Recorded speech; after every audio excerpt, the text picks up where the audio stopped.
There's a lot that goes into making a great Airbnb property, and today we're taking it one room at a time, starting with the most challenging room of this new Airbnb property. We're trying to convert an office into a bedroom, and the challenge here is twofold: super low ceilings, and there aren't even any lights installed. Last episode of the launch for this Airbnb property, I showed you around. I told you how I picked up the property, gave you some number projections, and we started painting. Today is all about furniture and decor. We're gonna try to get this done in just a couple more days so we can get it on the Airbnb market, and we've got to get this room done right now. Let's begin. Welcome back, friends. Let's unpack this rug and I'll tell you what we're up to today. In case you weren't here last time, we painted this whole place, ceiling included, a color called Inkwell. It's mostly black with a shade of blue-green in it. Now this room is so dark that you won't be able to tell the tinge of color until we start adding lights of our own. And like I said, one of the problems here is it doesn't have lights. So I came up with a really cool idea that I'm about to show you, but we have to be crafty and custom make our own lights. Thankfully, this is a small room, so we don't need much furniture at all. I bought some nightstands, I bought a king bed frame, I bought this rug, bought some flower pots and some plants, fake plants. And that might be it. We might put a TV on that wall and something below it, but that is it. Won't even have a dresser. We could probably use these shelves over here. It doesn't come with a full bath. It's a half bath right there. We're gonna have to deal with that. And no, I'm not making a shower. I don't have that kind of skill or that kind of time. So my color choice for this rug, gray.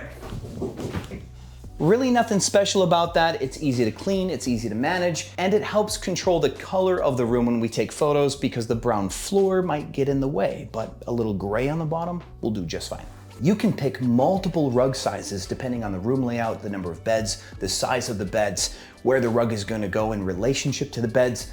Sky's the limit. I'm gonna make a PDF file. It'll be in the comments down below. That way you can get a launch guide of things you need to know to launch your property. And you know what? It'll come with a free ebook too on how to launch your own Airbnb property. Get that down below. Next up, curtain rods, but it's tricky because this window is all the way against the corner, meaning this ornament on one side, we have to take it off so that way this can go all the way against the wall like that. Now we want this as close to the wall as possible because they're blackout curtains, and the further over this hook is, the less the blackout curtain will hide the light from this window. So I'm trying to go all the way over.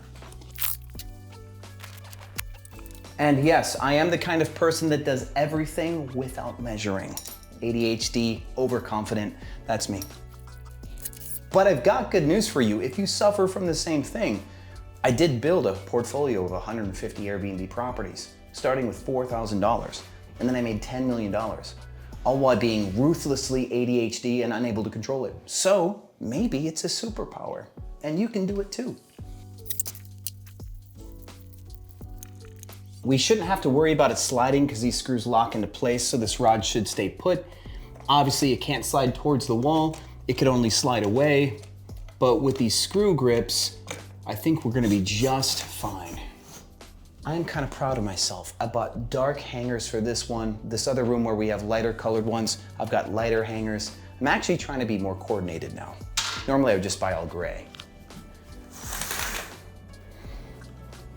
And also, I only think it needs to open one way anyway. So one panel should do fine.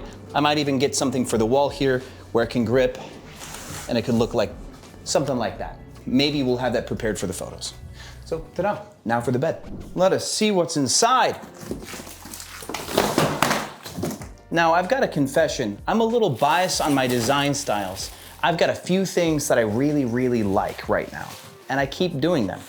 If you guys remember, just before COVID, I made a couple of room designs and put them on a website I no longer use called Kit, and it had a layout for like this blue and gold room, and then I had a different type of room on there too that was like more white-based. And I've been really into dark walls lately based on a lot of my market research on Airbnb and like what gets booked and stuff like that. The reason why is even though people do like lighter colored walls and stuff, the fact that there's not a lot of brave dark designs mean that dark is more underserviced than light, if that makes sense. So if you wanted a shortcut to have less competition to get booked, something like doing darker walls when everyone else is doing light, or doing something super colorful when everyone is doing neutrals, that is an example of contrast. That alone helps you stand out and makes you look more rare.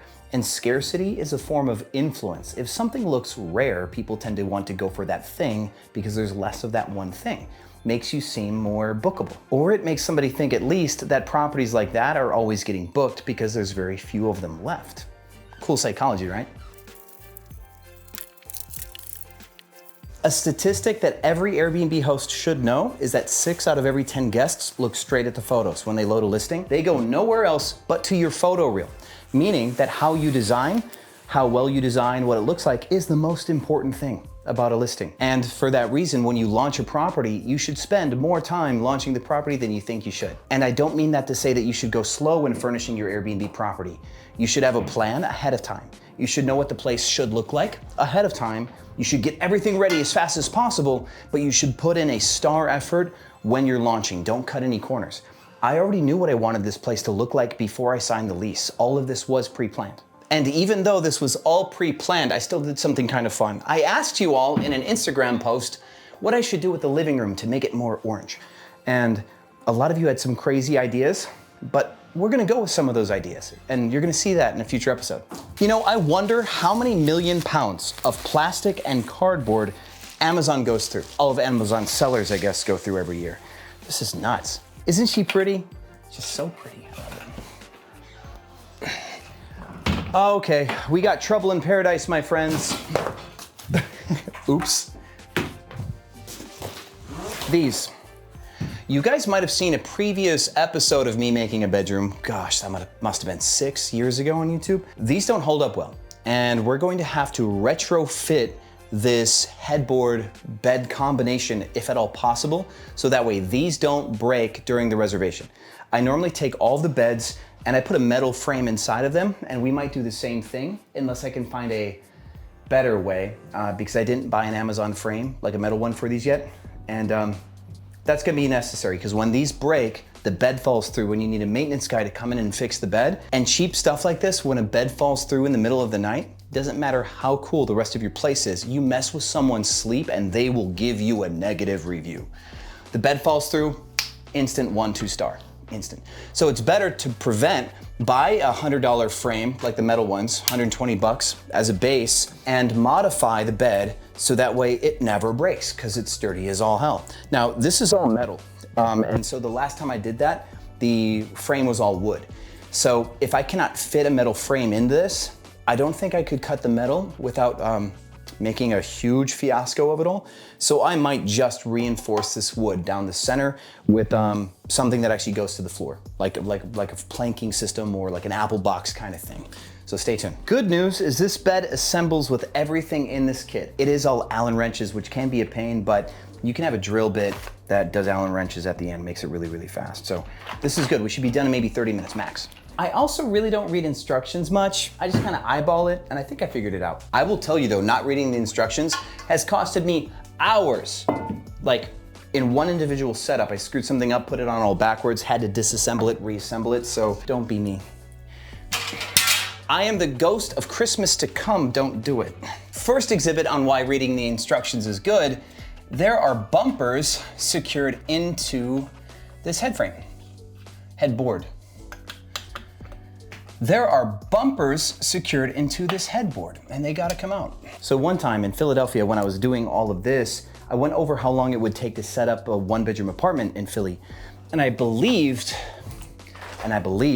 it was 13 to 16 hours of total labor to get all of this done. Now this room, painting, setup stuff, furniture, probably is a 7-hour job almost, I think, because we painted the ceiling, I had to go over it with another layer. And I mean, I'm talking my way through this, so it probably actually more like is a 4.5 or 5-hour job, but this actually takes a while.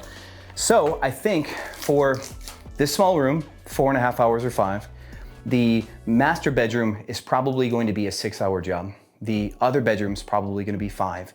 So that already is 5 plus 6, so we're looking at 16 hours for the 3 bedrooms. Setting up the kitchen and bathrooms is almost no work at all, couple hours for that, so we're looking at 18 hours. Then the living room, painting that living room took a ton of time. We could have done a better job, and I learned a really cool technique for painting that will save us time later, but it took us 10 hours to paint that wall. So we're already looking at 28 hours plus furnishing and other stuff like that for the living room. So I think our total staging time for this, including the move-in, dropping off boxes, stuff like that, will probably be 33 hours, 34 hours. So a 1-bedroom property that you do super efficiently could take you 16 hours, including painting an accent wall and assembling all of the furniture for a little apartment. A place like this, where you're doing a lot of painting and doing a lot of assembly, 33 or 34 hours makes a lot of sense.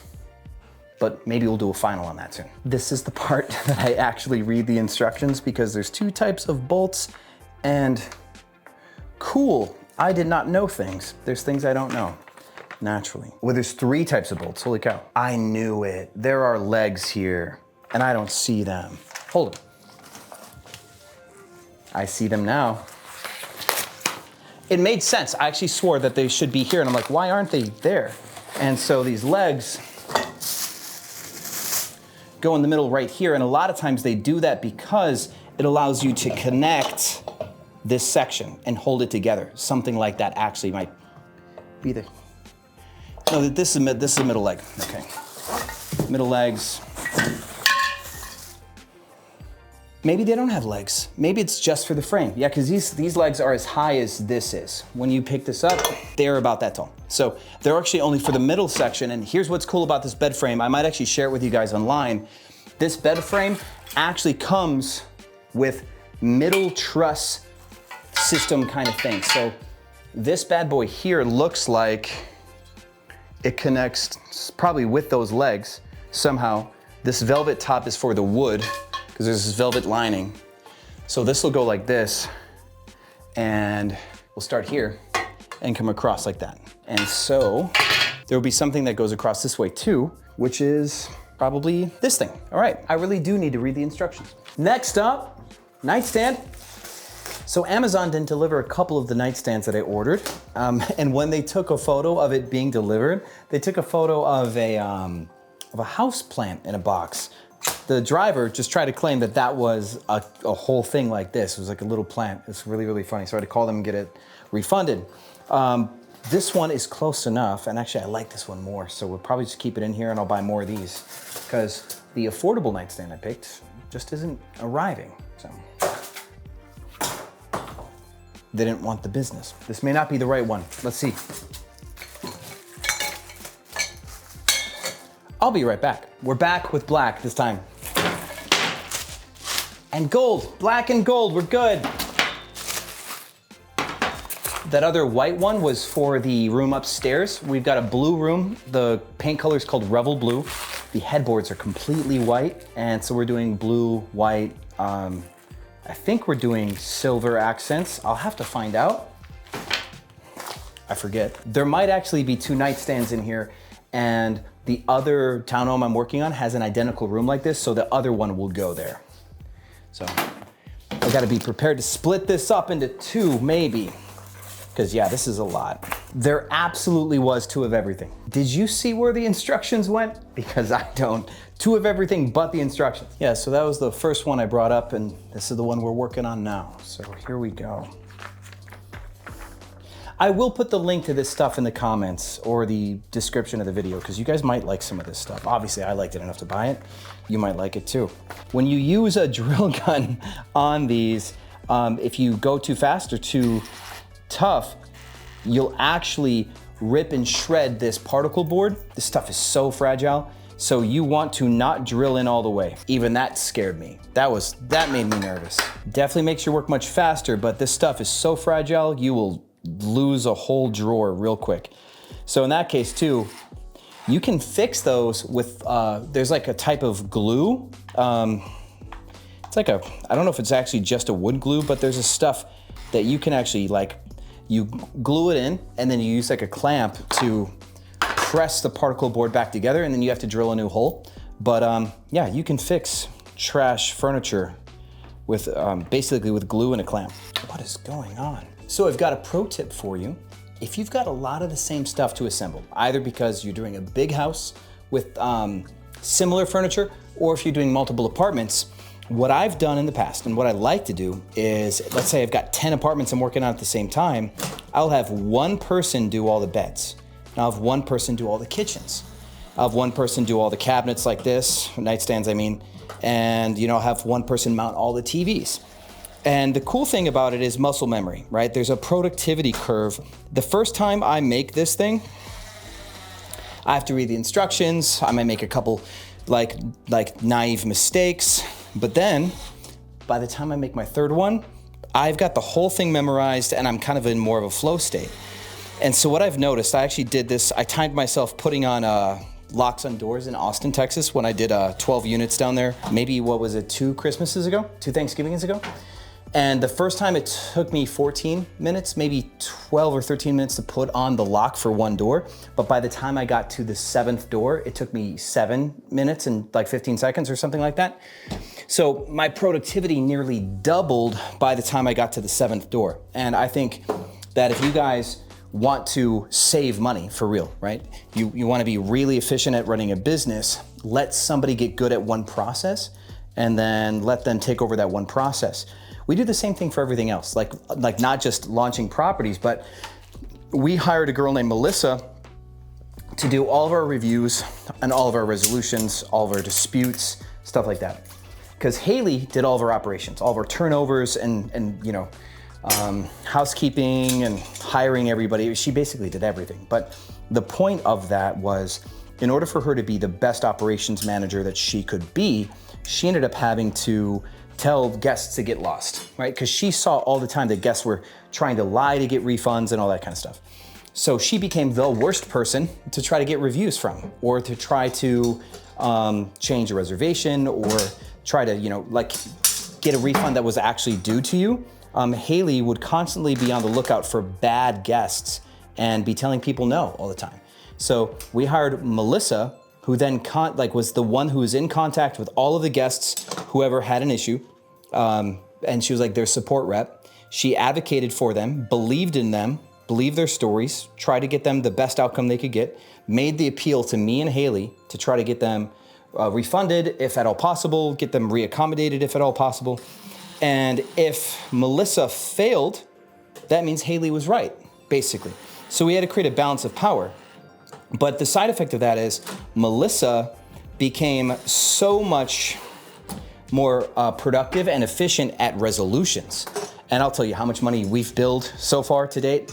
We've probably billed certainly over $500,000 in damages to guests for guests not checking out on time, smoking, theft, extra guests, all sorts of stuff. But you know, I've had over 100 properties since before COVID. I've been doing this 8 years, well over 25,000 reservations. So $500,000 when considering, I don't know if you guys saw that one video way back in the day, but in Houston, like I got robbed of an entire 2-bedroom apartment before.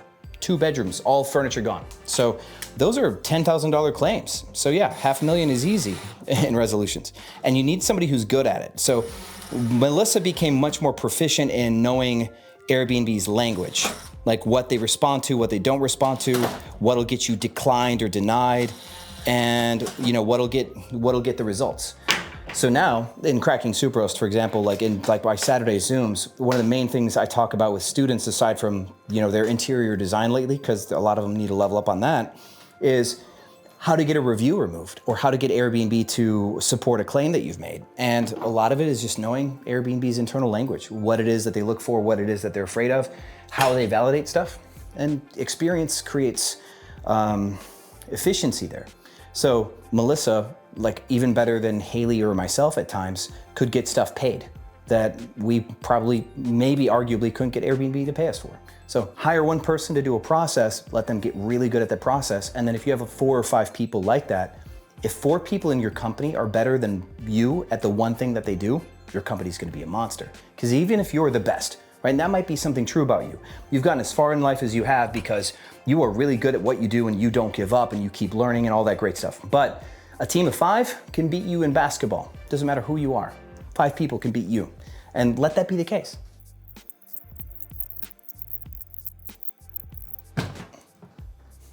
All done. I think if you have one nightstand and a window on the other side, I think putting the nightstand away from the window and putting a plant by the window is probably the best bet. So that's what I'm doing. What do you guys think? Mattress would come up to here. Does it need a box spring? I'm leaning against no. Mattress to here, headboard all the way here. Otherwise a box spring would put the mattress up to here. What do you guys think? Because I can always add a box spring. Next up, we've got to go to storage to pick up the king bed because I forgot to buy one. And we're gonna custom make those lamps and hang them up. So let's go. Okay, let's keep this black vibe going for a second because we're gonna get into some arts and crafts here. So today is day 5. It's going quite well. It's been a lot of moving, drywall cutting. Team's up there assembling furniture while I'm down here doing arts and crafts with you guys. We are gonna take these lanterns and make lights out of these lanterns. It's gonna be fun. Now the problem is the top of these, there's really no way to get a wire in it, so we're gonna have to figure that out. And the light bulb is gonna go in here. So what I bought right under my nose, that was fun. So what I bought are these, right? Light socket on a cable. I'm gonna need to grab an extension cord for this because we're gonna try to turn all 3 of them into something that gets turned on and turned off on one switch. And hopefully the switch on the wall does that. Otherwise, we're gonna have ourselves a problem. Now, the goal will be to get this socket through this. And to do that, I'm gonna cut the top. I'm gonna cut one of these sides. So wish me luck. Oh, that's easy. That is super easy, okay. Okay, so this should fold out pretty easily, just like that. Then put the wire through the inside, socket out the top. And so now, to get this thing to generally stay at the height I want it, which is like halfway down, we're going to wrap the wire. Because I'm going too fast. Even though my editor can just cut out all the time I take, can't he? And I'm here trying to go fast to prove to you that this can be done quick and easy. I'm just here sitting here causing more trouble. So now, this bad boy will hang. And I bought really dark lights for these. So let's close this up.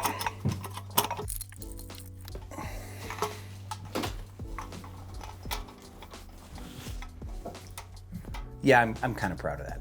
We're gonna hang 2 up on one side with one plant, 1 on the other side of the ceiling with another plant. This is what one of the plants looks like. It's gonna hang down, but I actually bought these cool macrame flower pots that aren't quite in yet, but hopefully they're in by the end of the day so I can actually show you the final version of this. So here we go. It's gonna look something like that by the end of it. So let's move them. Thinking like here and here, something like that.